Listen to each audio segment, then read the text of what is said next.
রাধে রাধে বন্ধুরা, আজকে আমি এই ফরচুনের সয়াবিন রান্না করব ডিম দিয়ে। এই সয়াবিন কেটেছি বড় প্যাকেট, 1 কিলো প্যাকেট। আমি এর থেকে অল্প নিয়ে রান্না করব। এখানে জল গরম হচ্ছে বন্ধুরা, এতে একটু লবণ দিয়ে দেবো। বন্ধুরা, জলটা সয়াবিনটা খুব নরম হয়ে থাকবে।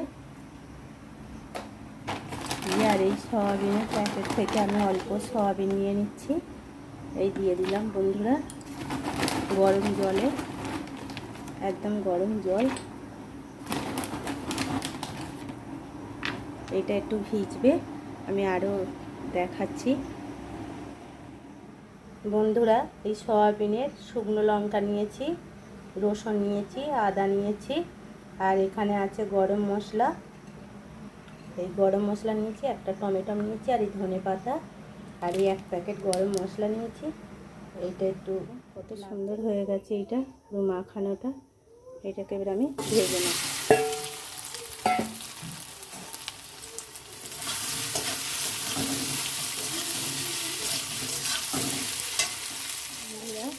দেখুন কত সুন্দর লাল হয়ে ভাজা হয়ে গেছে। এটা 10 মিনিট ধরে ভাজলাম, খুব সুন্দর ভাজা হয়েছে এইটা।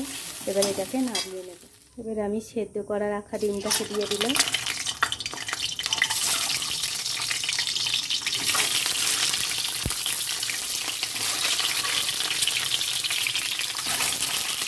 এটাকে একটু ভেজে নেব।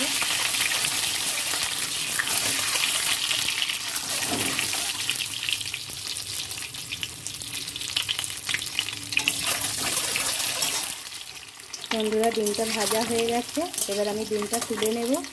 বন্ধুরা, এবার আমি গরম মশলাটা দিয়ে দেবো। এই গরম মশলা, এলাচ আর দারচিনি দিয়ে দেবো। দিয়ে আমি এবারে আলুটা দিয়ে দেবো।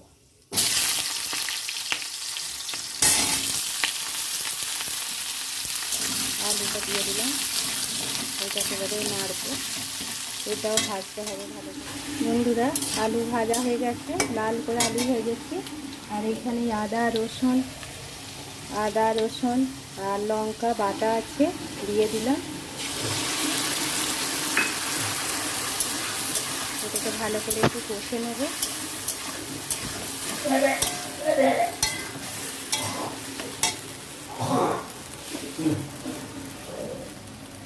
এতে অল্প লবণ দিয়ে দেবো। লবণ আগে থাকতে সয়াবিনে দেওয়া আছে।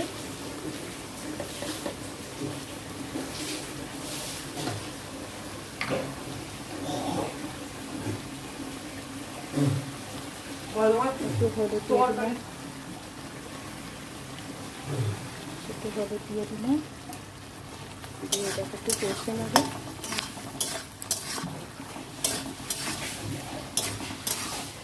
কষা হয়ে গেছে বন্ধুরা, সয়াবিন দিয়ে, ডিম দিয়ে, আলু দিয়ে। এবার আমি জল ঢেলে দেবো এতে।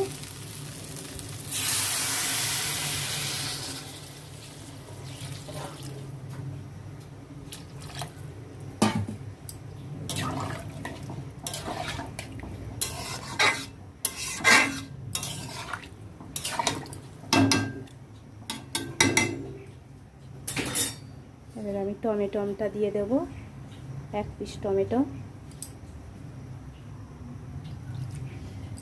দিয়ে দিলাম। এবার আমি এটা চাপা দিয়ে দেবো, 10 মিনিট ফোটাবো। বন্ধুরা দেখুন, আমার ডিম সয়াবিনের রান্নাটা হয়ে এসেছে বা হয়েও গেছে।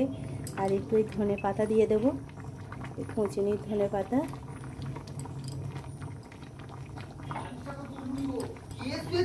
দিয়ে এবারে এটাকে নামিয়ে দেবো।